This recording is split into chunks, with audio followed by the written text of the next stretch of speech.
নমস্কার। শ্রীরামকৃষ্ণের কামারপুকুর থেকে কাশীপুর যাত্রা এই প্রসঙ্গে স্বামী সোমেশ্বরানন্দের ভাবনাকে আমরা স্মরণ করছি।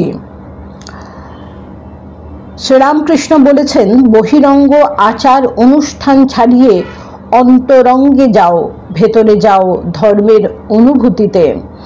মানুষকে তার বাইরের সম্পদ দেখে বিচার করো না।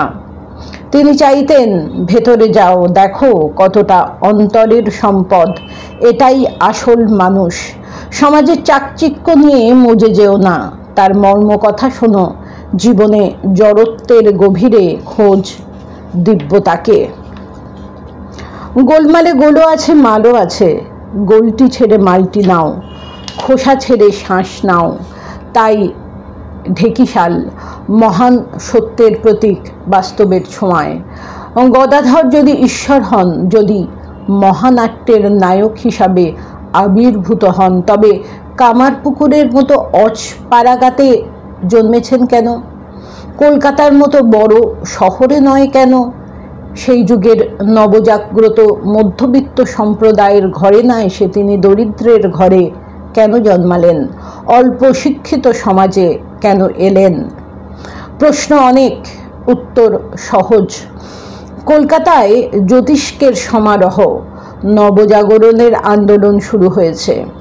গণতন্ত্রের বাণীতে ইংরেজি শিক্ষার প্রসারে ধর্ম আন্দোলন, সমাজ আন্দোলনে তরঙ্গের পর তরঙ্গ এসে মানুষকে নাড়া দিচ্ছে। মুক্তিমতির নানা প্রবক্তার অনুপ্রেরণায় আকাশ বাতাস তখন মুখরিত। কিন্তু সে সবই পাশ্চাত্যের প্রভাব। রামমোহন থেকে ডিরোজিও, বিদ্যাসাগর থেকে মাইকেল মধুসূদন, নতুন মধ্যবিত্ত সমাজ উঠে আসছে। কিন্তু গ্রামীণ ভারত তখনও অশিক্ষার অঙ্গনে।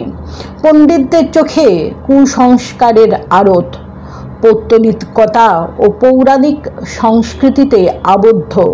জাতিভেদের সূতিকাগৃহ, সতীদাহ, বাল্যবিবাহের রক্ষক। সেই ভারত কিন্তু সাড়া দিচ্ছে না মহানগরের আন্দোলনে। নগরবাবুদের কেউ তার কথা শুনতে রাজি নয়। এজন্যই গদাধরের জন্ম অজপাড়াগায়। কামারপুকুরের মতো গ্রাম যেখানে নিম্নবর্ণ মানুষদের বাস, তাদের কথা শোনাতেই গদাধর এসেছিলেন। সেই কামারপুকুরে তিনি একদিন আসবেন কলকাতায়। এই গ্রামীণ ভারতই শাশ্বত ভারত। যাত্রা, কথোপকথা, কীর্তন, বাউল গানের ভারত, চিনু শাখারি, ধনী কামারিনীর ভারত। এরাই কিন্তু চিনেছিল গদাধরকে। কলকাতার নরেন্দ্রনাথ দত্তের মতো শিক্ষিত যুবক সন্দেহ করছে শ্রীরামকৃষ্ণের প্রকৃত পরিচয়ে।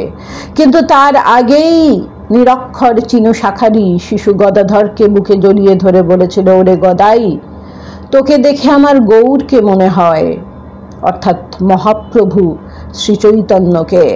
গ্রামের বিধবা কন্যা প্রসন্ন বলে উঠেছিল, তোকে সময় সময় ঠাকুর বলে মনে হয় কেন বল দেখি? হ্যাঁ রে, সত্যি সত্যি ঠাকুর মনে হয়। তুই যাই বলিস, তুই কিন্তু মানুষ নস। কেশব সেন নন। চিনু শাখারি প্রথম চেনেন শ্রীরামকৃষ্ণকে। গিরিশ ঘোষ নন। প্রসন্ন মহিলাহাই অনুভব করেন তাকে অনেক আগে। শ্রীরামকৃষ্ণ তো এসেছেন শাশ্বত ভারতের কথা শোনাতে।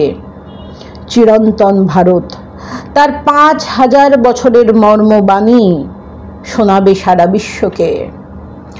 তাই তার জন্ম কামারপুকুরের মতো এক অজপাড়াগায়ে।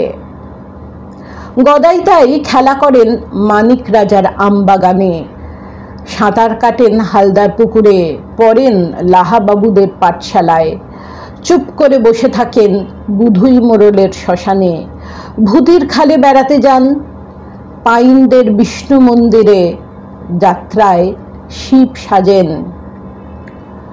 আনন্দ বাগচি লিখেছেন, হয়তো অলক্ষ্যে ছিলে গেঁয়ো যোগী কামারপুকুরে, অশিক্ষিত জ্ঞানী বুদ্ধ নগ্নপদ পূজারী ব্রাহ্মণ।